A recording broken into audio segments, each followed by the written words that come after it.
Hello, everyone. Welcome to Etherwaves. And on Etherwaves, we talk about some beer, some gear, some music. We're gonna play a set. We're gonna hang out. We're gonna have a good time. Episode 3. Right, we're on episode 3. What a wild journey this has I been. know. I'm Teddy. Hi, boys. Hey, I'm Igor. And I'm Phil. Hey, Phil. Hey, Teddy. Hey, Igor. Hey, Phil. Hello, everyone.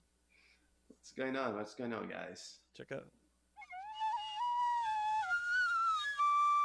That's a new theme song idea.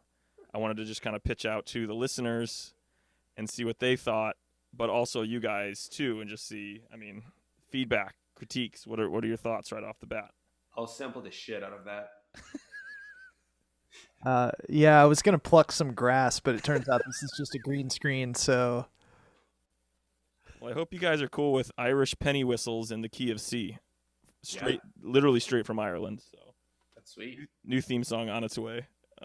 did your sister give that to you, or? Yeah, she did. Molly, my sister, gave that to me. Shout out to Molly, the traveler baker extraordinaire that she is. If anybody's looking for baked goods, hit up Flowers Bake Shop. She makes Yeah. some ballin' Sweet. baked goods. She got me this like really great blend. It's like part coffee and part tea, Mm. and it's like really strong stuff. And I already forgot the name of it, but it was really great. Speaking of sipping on things, what's everybody sipping on tonight? Well, let me go first because mine comes from Ireland, and I'm drinking just a classic Guinness. Nice. So Is that the one Cheers. with like the little nitro widget in it that's got like the little like the yes, and like back when I was a kid, my dad kind of like upped his game. He started with like Strohs and stuff like that, and then went into like the Bud realm, and after that, like Heineken was like whoa. But then like when he got his first Guinness, I was so fascinated by that. I was like, that is so cool. your world So Guinness not is views. a too good beer. exciting, Guinness is a good beer. There's no denying that. indeed. So I'll throw a fact before I talk about my beer. Ah, Uh, I was not ever a fan of beers. I started drinking beers because of Black and Tens, and I don't know if you guys know what Black and Tens are, but it's a light beer with a Guinness on the half, and you get half light and half dark. And I was like, yeah, I can get into that. So that was my introduction to like I actually like beer. Beer is not a bad thing at all. And then I think I liked it too much. do you still enjoy a good black and tan? I do. If I go to an Irish bar, that's my order, no matter what. What? Hell So yeah. what do you put? Is it Guinness and like Bass or? Yeah, Yeah. exactly. Yeah. Well, I think like if you go to different bars, they will do different things for you. They will use whatever light beer they have with Guinness. But usually, I usually pass. Nice. And right now, I am drinking a Chicago beer, which I usually am from a Weiner Beer Company. And I just love that there's a bunch of cats sitting uh, in like an almost like an arena throwing cheese at a little rat running away. And I just love this can, and it's actually phenomenal beer. It is a Belgian style wheat ale, and I do like wheat beer a lot. So that is my beer for tonight. How about you, Teddy? What are you drinking? I'm drinking the, the company I hope sponsor me someday in some endeavor that I do. My favorite brewery of all time, and I mean this genuinely, Pipeworks. Pipeworks is my favorite brewery. Love them. They're down the street from me in Chicago. Um, they like we were able to get our hands on like their apricot ale that has this really cool eclipse for our wedding, and it was like a big deal because it hadn't like gone to store. It was awesome. I love Pipeworks, and this is actually my favorite type of beer. So Pipeworks is my favorite brewery. My favorite type of beer is a black IPA, like a dark. So it's like a dark colored beer, um, and yeah, it's like a dark colored beer, and it's lighter on the mouthfeel. Nice. So that's my favorite type of beer. And so this is from Pikeworks. It's called their Close Encounters Black IPA, and it's got like an alien on it.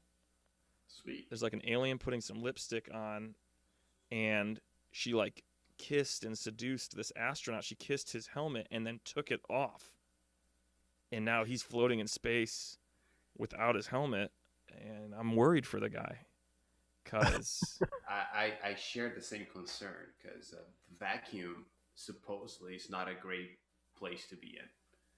yeah, it's not a good look on him, you know. And he's got the kisses on his face. He got what he got. He got what he thought he wanted, you know. He was seduced by this At what price? beautiful alien queen, and she did a number on him.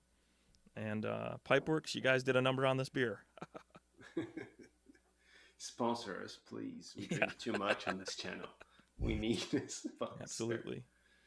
Uh, so, what are you guys listening to? What's new in your playlists? Mm. Phil, can you talk about the tapes that you got? The Oh, yeah. a quiet room recording. Yes, this wonderful man named Matthias, and he's Danish. Uh, so I don't know if I'm saying his name right, but I had some tapes shipped from Copenhagen, and they got here in like 5 days, which was rad.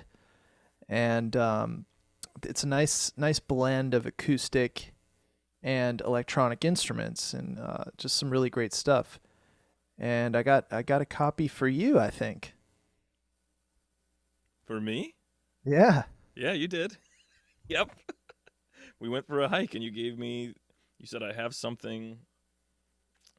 Yeah, you were like, "Here, I got this from overseas." And it was two tapes. They're really nice. Kind of some like jazz drumming, right? Like kind of like it just kind of felt like this kind of expressive jazz drumming. Some guitar at times, some electronic at times. Yeah. Um, Well, and I asked actually Matthias who the drummer was. I was like, man, I really like the drums. It's a guy named Mads Lassen or Lawson, Mads, Mads. Like, what a cool first name, first of all. And Matthias, and forgive me, Matthias, if you're out there. His last name is Lustbayek. I mean, I think Danish is a very difficult language, from what I understand. And in Coming any from someone that speaks Russian and German. true, but Danish, I've never had any luck with that. But the drummer, this guy Mads, apparently plays in a bunch of different groups, and it's mainly like punk rock stuff. And he's got another band called Motorik, and it's very different from what they're doing on the AQRR stuff, which is really great. And So AQRR that's the label, correct? yes, a quiet room recordings, and I honestly like have no recollection of how I stumbled upon it, but it was some kind of Instagram thing. Sounded great. It was a tape. I just got this tape player from the wonderful people at Decibel Audio on Milwaukee Avenue, and I was like, man, I want more tapes. So I've got a tape by Igor now and Carlos, and a couple of these Danish tapes now. So Igor, you got tapes, bro? I got a couple of tapes, and speaking of which, nice segue. Yeah, This yeah. tape comes out on Friday for us. Last Friday, when this video goes online, it's my collaboration with this guy from Dallas. This is the red tape that goes with the red artwork. On Neologist Productions, only 30 copies, which is cool. Hand cut cardboard, I guess, or like paper, thick paper case for them. This is a batch of 3 different tapes. Just this one is mine. This one is by 2 other artists who are on the label as well. Um, cool batch. 3 new records coming out this Friday on that label that I adore them. I have more tapes by them, and they were willing to support on this new album. Cool stuff. did you collaborate with this guy in In Texas Dallas. when you lived there? Like, did you know each other personally, or? Yeah, so he goes. His name is Haltain. He goes by Princess Haltain the Third. Uh, noise artist, very out there, plays the drums, has a crazy like pedal setup that everything is super noisy, super loud. Uh, when the pandemic hit, I reached out to him and I was like, "Hey, why don't you send me a bunch of like noise stuff that I can process the noise out and make ambient music with it?" And he's like, "Oh, this sounds like a great idea. Why don't you send me some ambient stuff and I'll make you noise?" And that's how this tape came to be. That was one of my first collaborations. And to Phil, to your question, yeah, actually, when I played a show in Houston, um, after that, I was looking for more gigs, and Haltane reached out and said, "Yeah, come to Dallas. I'll be happy to have you play between two noise sets." I played. I didn't play super ambient. I played a little bit more like droney. There was like some experimentation. It wasn't like one of my most chilled out performances. Was a little bit like on the dronier and heavier side for what I do. But that was literally my second concert as Wounds, and Haltane was willing to bring me up from Houston to Dallas and have me perform. So yeah, So cool. By just the really way, nice. what is the origin of Wounds? How did you come to that name? That's a good question. Um, I went through some iterations of name ideas and releases, and I think that Wounds just came to be from trying out different names that didn't work out. My first name was No Funeral, and there was a an artist by that name that released like some, well, not an artist, was a band that was releasing some like metal stuff under that name, and they become a little bit popular. It's like, all right, I cannot use that name anymore. So I came up with Wounds, and I moved to Chicago and all that, and then I realized that there is also a metal band called Wounds based in Chicago. So and I'm like, all right, you know what, I'm not changing the moniker anymore. Wounds is Wounds. I just crossed the O, and that's it. It's a good story. I love it. Yeah, so I was apparently I I was like. worried that Etherwaves might have been one of those names, and it was just kind of like, no, no, no, we gotta save that for a podcast. Yeah. So Etherwaves is actually the name of a theremin. Um, Mm, if you look it up, it's just a theremin instrument called Etherwaves, and I did not know that when I came up with Etherwaves. So very cool. Well, yeah, Theremin was Russian, and it's interesting because I've heard when I first like got into synths, I found out about polyvox, yeah. and then I started seeing the what is the name of the company, Industrial Electronics, or what they have their different modules with Cyrillic letters on them, and then there's XAOC, or what, Oh, when I saw chaos, it I was like, chaos devices. yeah, I would say Yeah, like chaos. And I'm like, oh, I can read this. And so there's this like whole Eastern European thing going on in the synth world that like mhm. I've barely started to learn about, but I want to start learning more about that. And there's a whole thing out there. And then there's Serge, Oh yeah, and he's Russian, and yeah.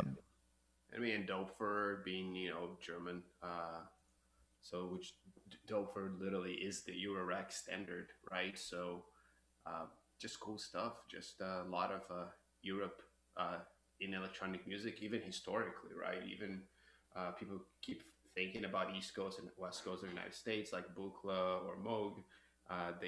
That's the philosophy, but you know, Kraftwerk and the German and the European electronic music from the 70s and late 60s, that stuff was mind blowing.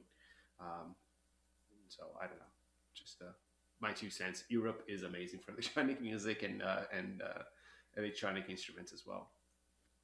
I had a neighbor a couple years ago that lived up above me, um, and at like 7 or 8 a.m. randomly, I would hear just kind of almost like house style, just like boo, boo, boo, boo, boo, like just kind of like four on the floor kind of stuff.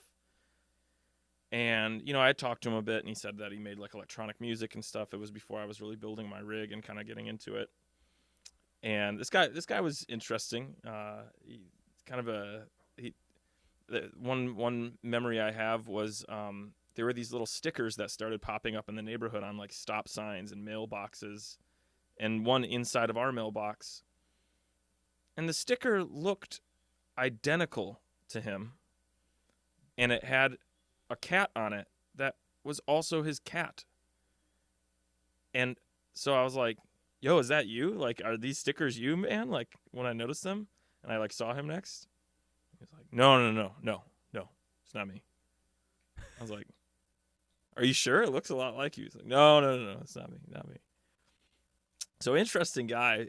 And he ended up, like, I made too much noise sometimes, and he wasn't a huge fan of me as a downstairs neighbor at times. But he, before I moved out, he, like, gave me a record, and I was like, who's this? And I think it was OST was the moniker that he recorded under. He's like, oh, this is my record. I make electronic music, like I said, and some, like, German record label was really into what I did and decided to pick me up and put out a 10-inch for me. And I was like, how did some German label hear of you? And he's like, I don't know, man. Like, they just put my record out. And I was like, whoa, that's kind of crazy. But yeah, it's a good record. It's just like this, you put it on and it just like, it just like kind of cruises. And but yeah, the sticker thing, it always kind of threw me off. I was like, come on, dude, that's you. That's your face and your cat. And it's all over our neighborhood. And he's like, no, nope, it's not me. Was it him? It had to have been him. It had to be, right? But you never got that confirmed. I never got that confirmation. I never heard how he got into the German deep state to have them put out his record.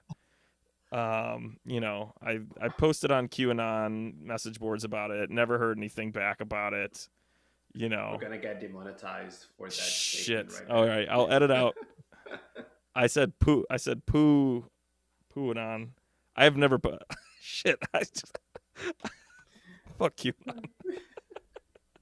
Not that we're making any money on this video. No. Anyways. No. Damn it. Anyways, guys, I think just before I think one of us starts playing a set, I did want to talk about Sophie. Yes.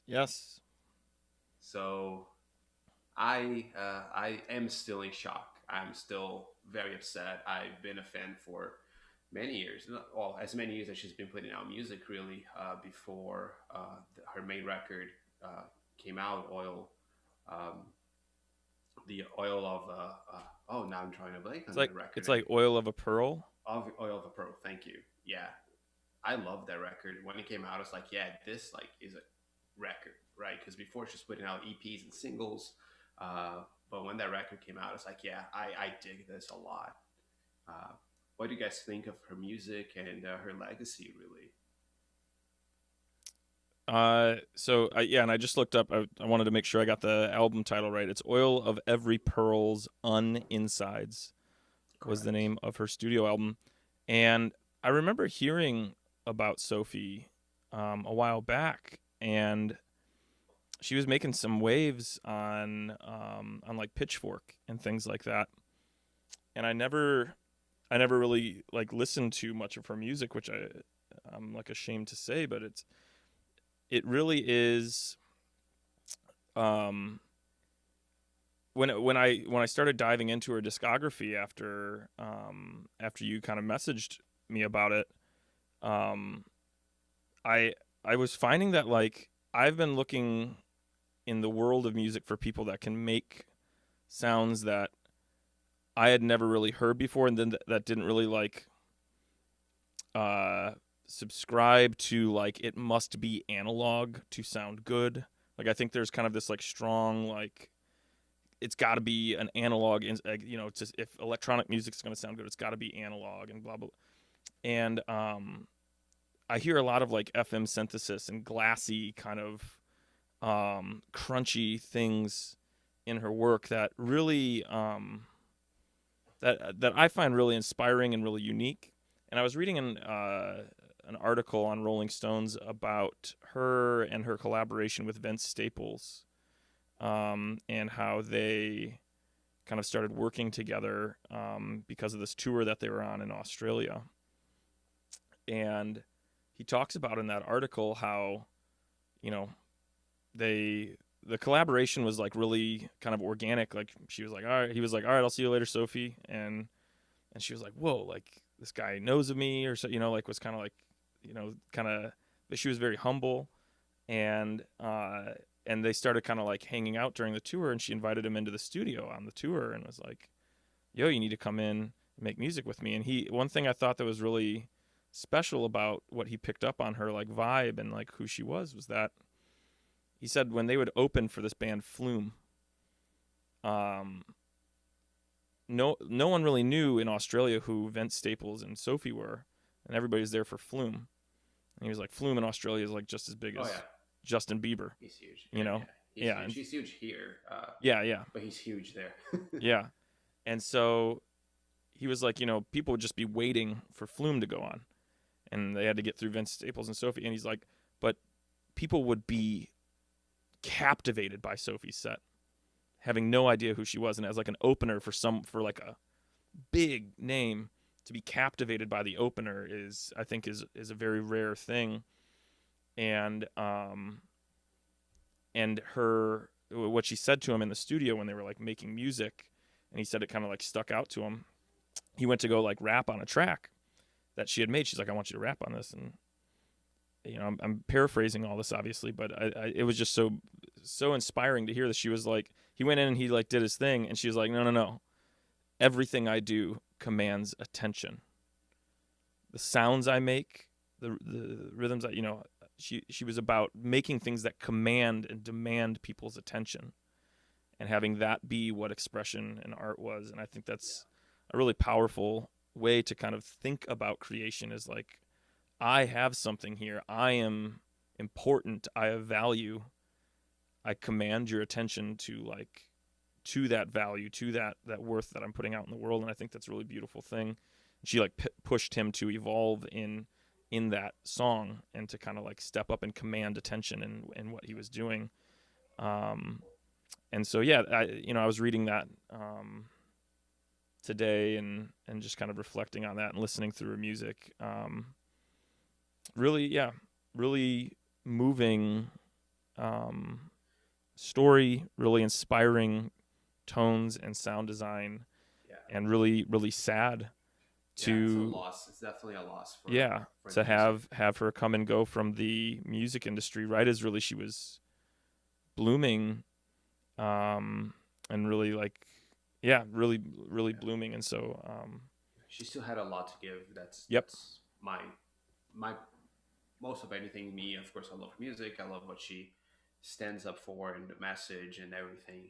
But I think that she still had so much music to give, and we're not going to get all of it. But yeah, Phil, you did listen to her, right? Just barely. I mean, I had never heard of her until you brought it up, and right after she died. And yeah, it's almost embarrassing that I didn't know who she was. But I read a little bit about her and how she died, which is awful, of course. And seems like there wasn't any kind of foul play as far as I'm aware. And it's just, like you said, a terrible loss. And you think about all the great artists who have died so young, and I mean, this is a young artist who had decades more that she should have had ahead of her, and that's terrible. So I definitely want to learn more about her music, and I'll consider it a gift to me that now I know about her, and that her music will live on. Absolutely. Yeah, I just wanted to talk about it just because I was very impacted by it. I felt like I was losing not only her as a person, as her, an individual, but also like now I'm not gonna get to hear any new Sophie, and that was just like a shock. Not only like as a human and an individual that did pass away in sad circumstances, but just like selfishly, just not having her gift anymore was impactful for me. Yeah, I second and third and fourth all the sentiments. It's I would cheers. I would do a little cheers to Sophie. To Sophie. Rest in power, rest in peace. Rest. So Speaking, so let's move to a little bit more upbeat and positive topic. Does anybody want to play some music for us? Yeah, let's command some attention. Let's put some audio out in the world and do some cool things here. It looks like the order we have. It looks like Phil. Maybe you're up first if you're feeling it. Yeah, it's I've gone from the little palette system in episode 1 to the medium-sized 3-tiered Moog rack, and now I got the bigger system in play today. So looking forward to playing some music for you. Let's do it. Big dad's away. Bolshoi Papa. Big Daddy.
Jesus. All right, everyone. Thanks for watching Etherwaves. Have a good night. Jeez.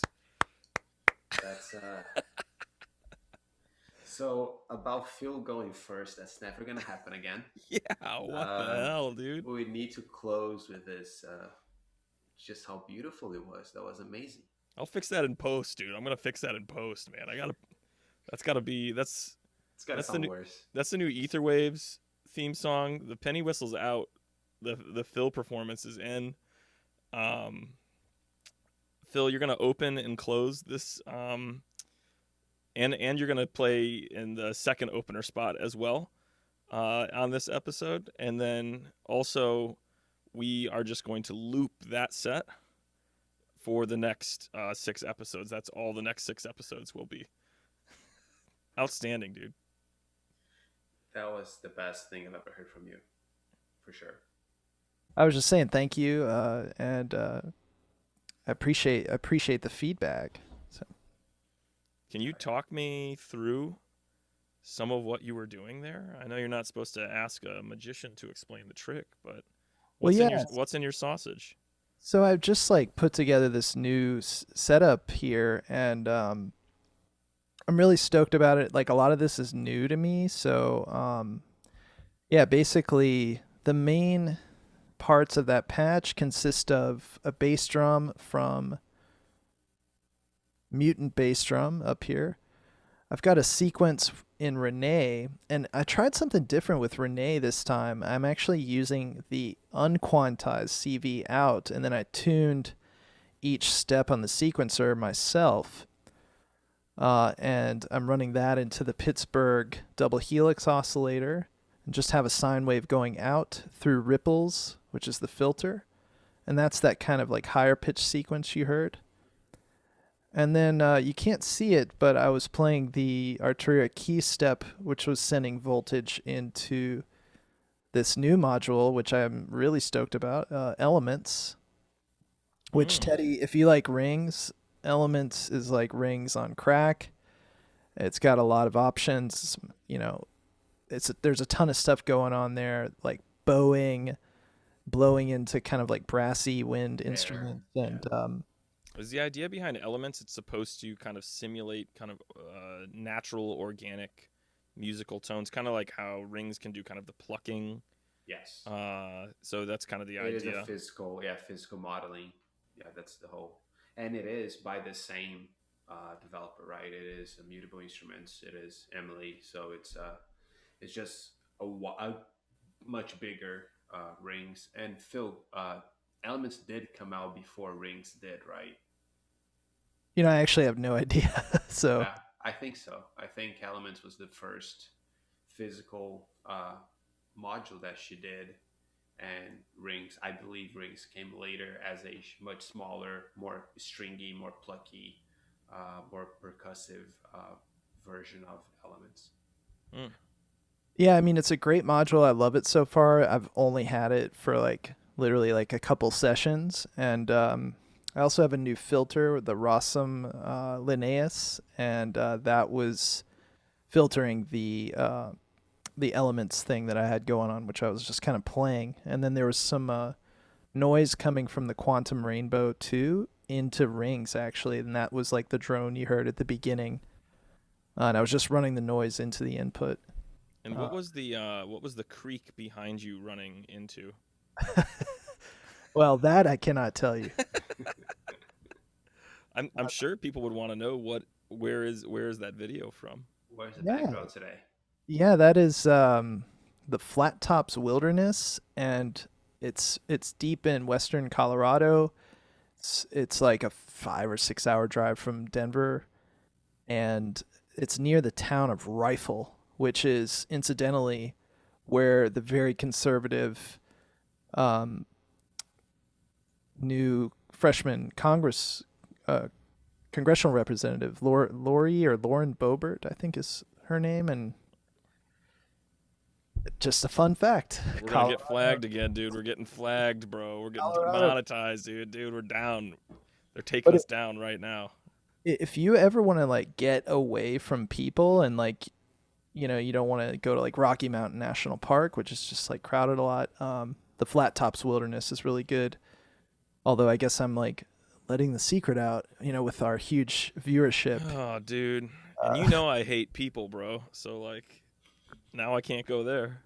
Sad story though, to make it bleak for you, is that this is obviously like just at tree line or just above tree line, but the area where I entered to get to where this background was taken was ravaged by one of the largest forest fires in Colorado history. And, there have been some worse ones since then. And it's just getting really bad. Year after year, it keeps getting worse.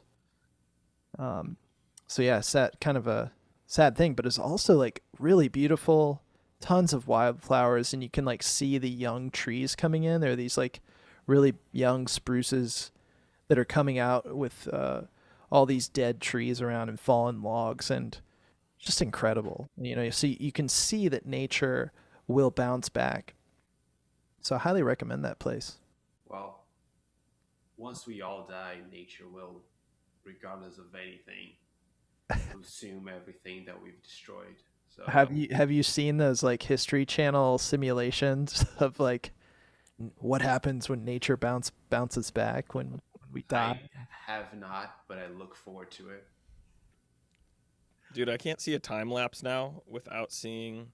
You guys seen those like videos online where people are like, I took a picture of my face every day for the last year, and here's what it looks like.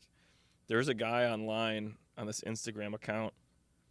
I think it's Influencers of the Wild is the Instagram account, and it might be on like a secondary account that he has, but he did one of those videos. But instead of actually taking a picture every day, he just looked right into the camera. He's like, I took a picture of myself every day, and here's what it looked like. And then he played this like sad music in the background and just went like.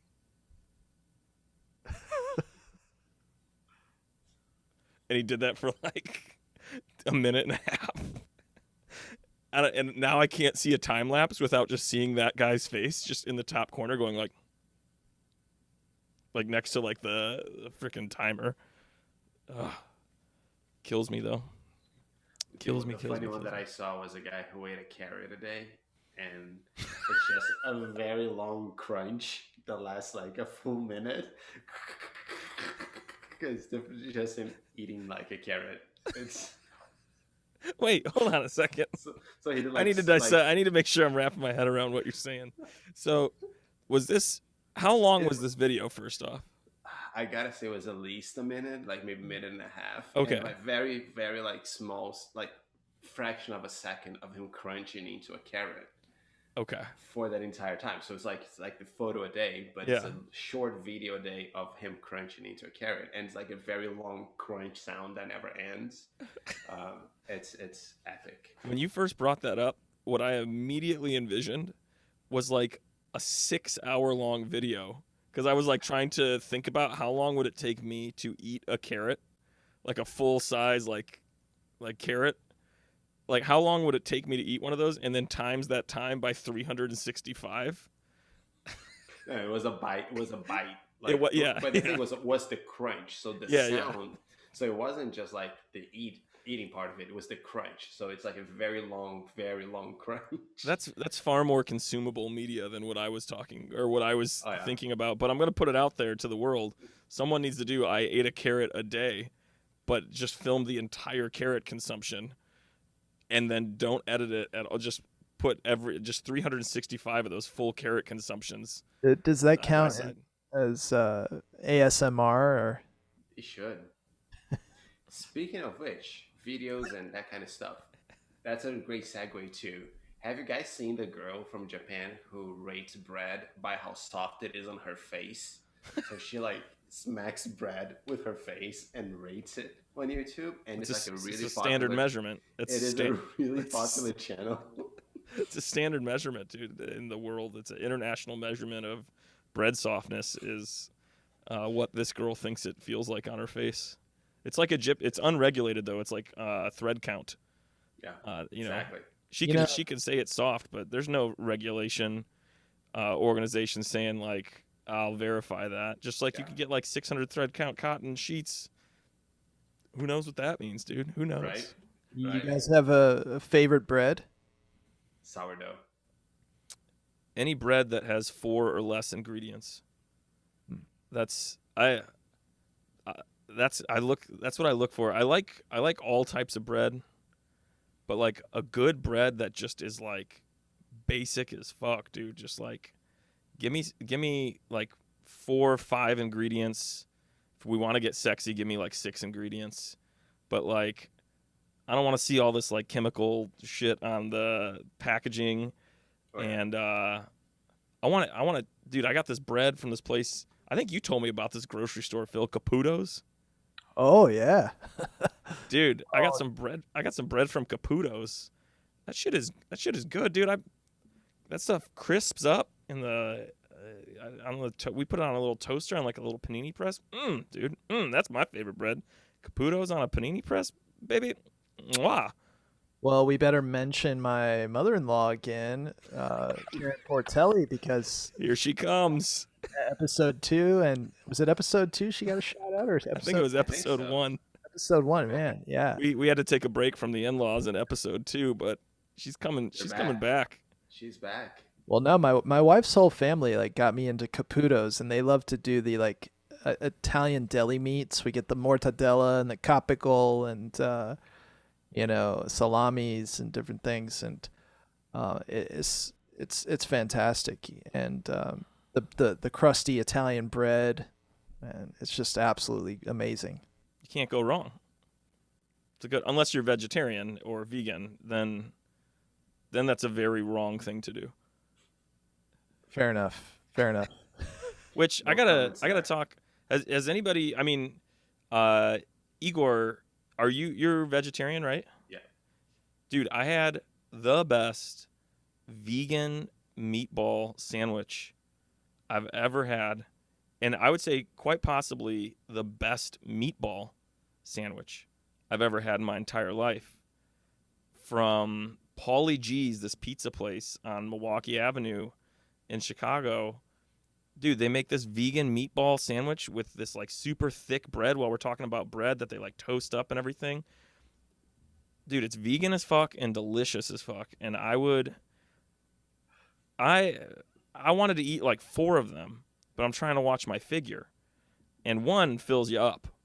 Yeah. But dude, I smashed that sandwich, and I highly recommend if anybody can get their mitts on it.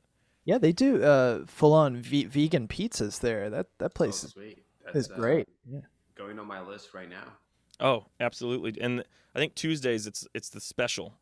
Oh, sweet. Tuesdays, yeah, they have like a little walk-up window, and you just like, let me get one of those meatball subs, and they're like, okay, little high-pitched voice guy, and you're like, thank you, and then yeah, it's a good transaction. So finally, you're letting go of your shyness and showing the real voice on the show.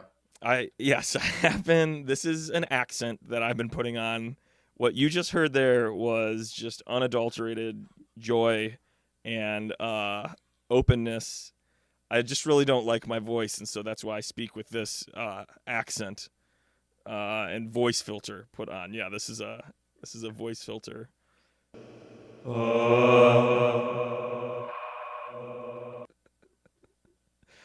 More of that some other day. Right? Should we move on to more tunes? Yes, Yeah. more music. We just like I said last time, we just gotta keep playing the hits. Yeah. DJ put that record on and make sure it's Igor.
Yes. Yeah, dude. Power set, bro. That was so good. Yeah, it was just like a simple patch. It was very simple. I love that. Oh, dude. I mean, it's nothing, dude. It didn't really. I mean, like I like walked in, like turned everything on. It was just like kind of how it was, like from last week. Cause I threw some patches on top, like some yeah. cables on top, and things just landed that way. Put catnip on some of the cables and let the cats at it, and Right. that's what came up, dude.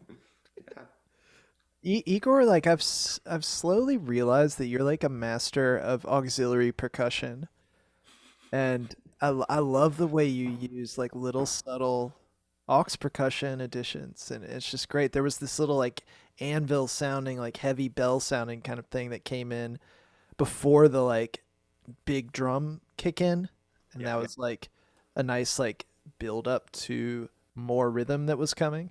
Yeah. That was really rad. Just like, yeah, it's ambient, and then it's not until What there's a was beat, right? what was carrying the rhythm? You mean drums wise? Yeah, yeah. So I had just like I did a drum loop in Ableton, like actually two drum loops. That was like a faster one, like with more hi hats, and a slower one with fewer hi hats. And I loaded them as samples on the Expert Sleepers disting, and I can have as many samples as I want to switch between them. And I just made sure that they were set to the same clock and same tempo as the actual system. So Very that cool. was that. I was using my Bitbox Micro as a piano sampler. So essentially, it's playing sampled notes, but it's not just like pitch shifting or speeding up and slowing down. Like each note has a different piano sample.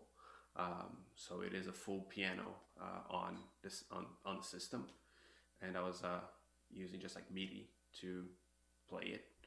And let's see what else was fun. Oh, I really like the strings. Let me see if I can bring that back, because to me that's my favorite part of the entire patch. This.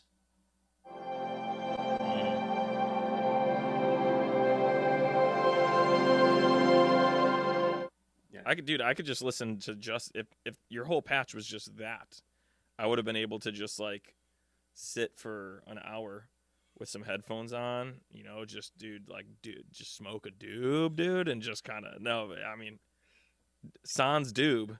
I would have really enjoyed that. That's such a beautiful piece that you composed that part on its own.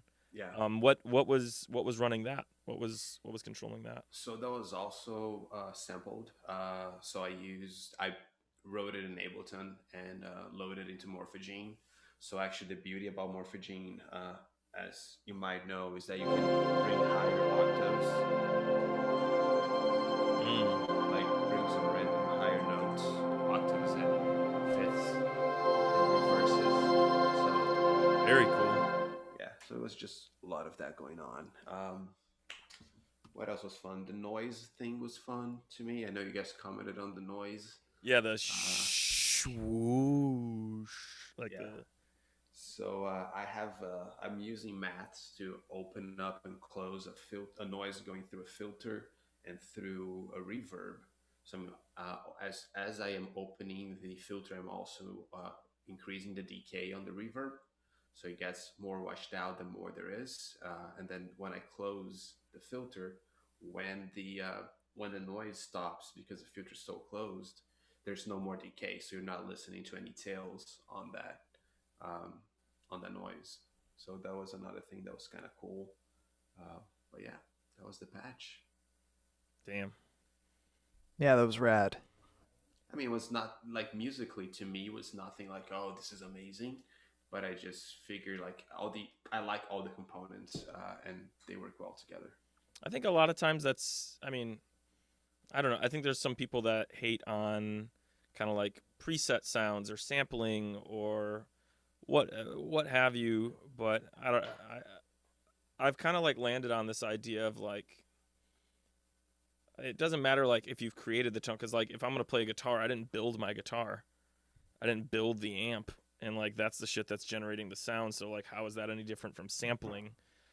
It's just like you're commandeering this audio and you're arranging it. You're a composer, and so yeah, like I think I wonder sometimes like what constitutes musicality. Like, do you have to be like dexterous and like does it have to be physical, or can it be like a thought of composition and arrangement of pieces? And to me, that's kind of what it is. Whether you're actually performing the thing, or you're telling things and programming things how to perform them, or it's generative. I think all of that is really beautiful and expressive, and yeah. So I don't know. To me, like you're saying, it's not incredibly like musically, but dude, I thought it was a great performance. Like I think at any point you could have turned the wrong knob or pressed the wrong button and had like a dope, and like all of a sudden introduce this part that you're like, fuck it, now it lives here. Now this part exists, and that is how this song goes, and it was intended to be that way. But like even at that, to me it was a really well thought out performance. It was also, when I was listening to it, I think one thing I struggle with is, and I'm always impressed with musicians that can do this, is restraint. Like knowing when to introduce something and knowing when to hold off and like tease its introduction. And I think one thing I noticed about, and I mentioned this kind of in the chat about bass and kind of low end, when you introduce the low end in this song, I didn't know I wanted it because you were giving me everything that I wanted from your composition at the beginning. It was like all of my, like, if I'm going on like audio nutrition pyramid, you were meeting the FDA's recommended, everything in my nutrition triangle. I was getting my protein, my carbs, and so I was like, yo, dude, I gotta just throw condensed milk on top of everything. Yeah. I was getting my carbs, my protein, my condensed milk, and my meatballs, which I think are like the 4 tiers of the pyramid. Vegan meatballs. That's right, vegan. They got to be vegan, and they got to be from Pauly G's. But yeah, and then you introduce a new level to the pyramid. Like it's like, I think I'm eating good, and then you're like, yo, bro, have you heard of acai? And I'm like, what the fuck, dude? Like, no, I haven't had acai. How do you get an acai? What kind of cow makes that? Cows don't make acai. But thanks for letting me know. I am from Brazil, so I should know that. I just wanted to make sure, dude. Sometimes I don't know how I come across on this podcast. Like, sometimes I'm like, do people just think like I'm just this like rambling idiot that like maybe thinks that like, you milk a cow and that's what you call it acai, and then when you produce, like when you purify it, then it becomes milk. Like, I don't think that. I don't support. I don't even want to get into anything. No, but you introduce bass well. That's what I'm trying to say. Like you, and it's in the right time. And I think that's another big part of musical composition that I'm kind of on my journey of, is when the hell do I introduce this thing? So when I perform, that's going to be on my mind, and I'll probably overthink shit. Like, how long have I been writing this, and when do I introduce, and when do I take it away? But I think that's such a musical thing. I don't know. I think introduction of parts is essential in music. So before you start overthinking, do you want to just play some music? I guess I could. I guess I could do a little dead. I'm going to focus just on the Novation circuit today. Everything cool. I'm just going to try to make some dope little ditties on the Novation circuit. I have some stuff programmed, and yeah, I have my monolith here. But due to a series of unfortunate events, I will be focusing exclusively on the Novation circuit today, and yeah. Limitations breed creativity. For sure.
Yes, Teddy. That bounce. You took me to the enchanted goblin forest. And it was a rave when you got there. Gobbleforest.com is my that's my domain name for all my songs. Yeah, just your grooves always impress me. But like it just has so much movement. Like I cannot not dance to your music. It's that Totally. good. Oh yeah. And seeing you, you had your back turned and you Yeah. were focused and you're doing your thing and controlling this whole world of sound with this one device. We were talking in the chat about like one device could do all of that. You can imagine like what if Pink Floyd had this stuff half a century ago or whatever, and of course they had other stuff, but Like LSD and cool drugs. Those could be helpful too, right? Those can help. Well, hell So yeah. I'm yeah, glad that worked out. that was amazing. And so I've been really getting into music that has sudden changes, but there was no other way for that music to go but that sudden change. Mm. There are a lot of, and Phil, we talked about Sophia Loizu. She does some of that in her music as well. And just thinking about artists like Issa Gila, she does that kind of stuff too, where you're in a place and that place is awesome, and it feels like there's no other place to go, and you take like a complete like other direction in the music, but it makes sense, and you're doing a lot of that in that set, and I appreciate it a lot.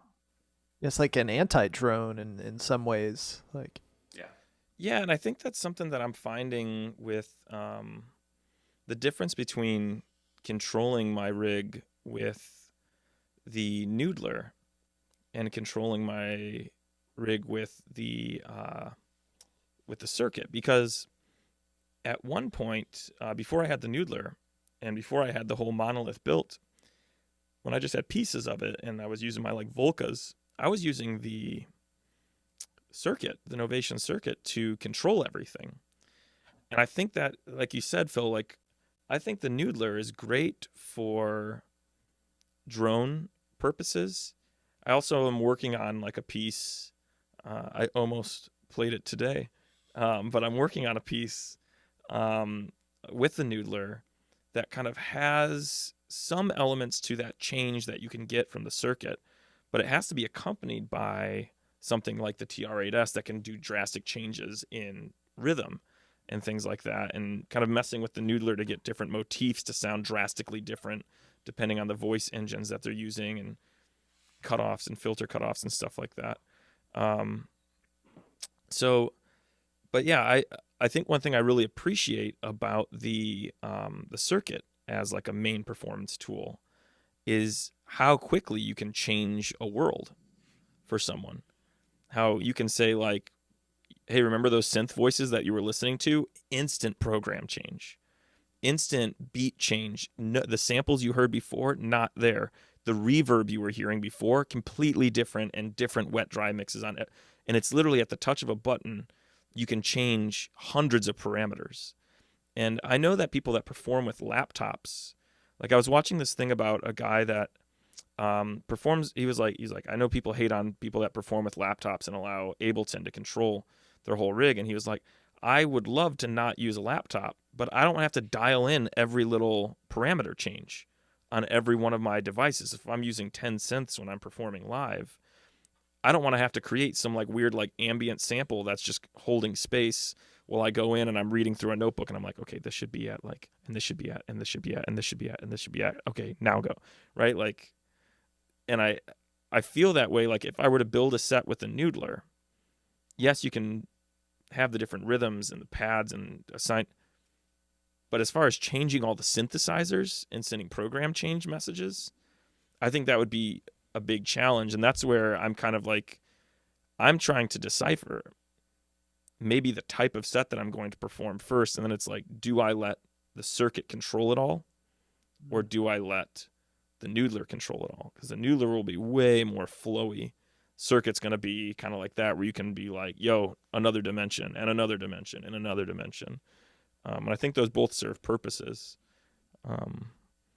Yeah, I really appreciate that. I like that kind of world change. Like, you just took me to another place, but you didn't tell me that that's where I was going. You didn't give me any heads up and like say, here's a little something before something comes in, right? Like, we're talking about how on my set, like, there's a little teaser of a percussion and then the drums come in. Like, I'm always teasing the next step, and I don't know how to create that element of sudden change that feels like there was no other place for that piece to go but there. And I that's what I loved about your set, and I loved that those changes were necessary and amazing. Well, yeah, and in some ways it's like a cinematic experience. Like I imagine a camera, you know, showing some kind of scene, and then you would just go back to another scene that like it makes sense, like in this like kind of bizarro movie, and you kind of like almost have like a montage thing going on, like, and that's really cool too, like to be transported, like you're almost like a director in that sense, like. For sure. And I think one thing that kind of blows my mind about the circuit is like how affordable it is and everything that it can do. Like, you can get a used circuit on like Reverb for like $300. Like, and to have all of that at the tip of your hands for $300. And I think the other thing too is the community around the Novation circuit is something I've only just tapped into. Like, all the sounds and tones that you heard, you know, as I'm building them, I'm tweaking them and getting them to what they want to be. But kind of like the starter sounds, there's all of these artists and musicians out there putting out these packs. And you can say, like, I want synth 1 to be this musician's pack, and I want synth 2 to be this musician's pack, and I want, you know, my samples for my beats, I want it to be this musician's pack. So you can essentially have, as far as like a starter kit, 3 musicians' vibes, and then you can tweak them and try to almost like make these 3 musicians that would never meet and never play together, you can make them perform together, which kind of feels symbolic with Etherwaves, since the 3 of us have never played a set together in person, but we've, you know, like, we all kind of play a set and there's like these 3 different vibes happening. But like, to me, the Novation circuit, the way I have it set up right now, is almost if like, Phil, you're synth 1, Igor, you're synth 2, Teddy is on samples.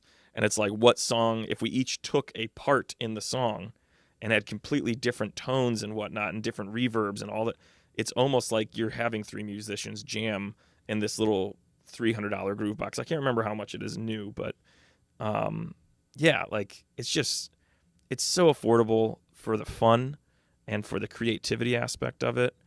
And there's like a whole software that comes with it too, where you can like manipulate and build sounds and do sound design in the software and then send it to the circuit. And it's battery operated. You can bring it with you wherever you go. Like, you just toss it in your backpack, bro, and just like have a good day.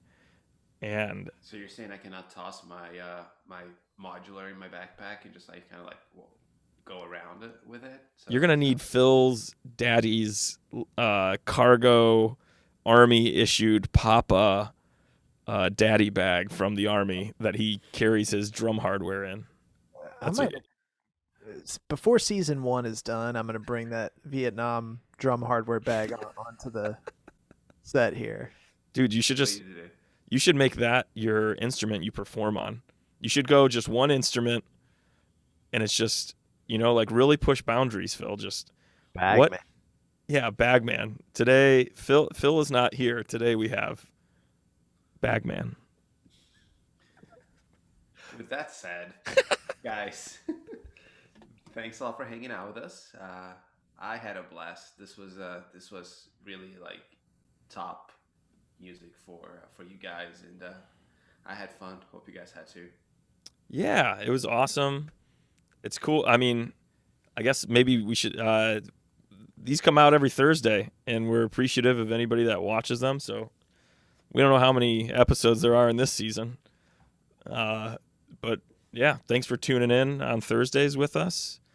Feel free to throw us some questions either in the live chat while we're watching these each week, or send us an email. We have an email address or something, right? We do. What's our email address if people want to email us questions? etherwavespodcast@gmail.com. Boom! You heard it here first, people. Yeah, we'd love to hear your comments in the feed here, and we will read them. Also, I'm down to listen to people's music too. If people are like releasing tunes, I wanna listen to that, and I want to talk to you guys about that. So, Absolutely. Send it through. Let us give it a listen. No judgment. I mean, none of us here are maestros of the craft, so we just like listening to music and talking music and everything. So, and drinking beer. Pipeworks, please sponsor us.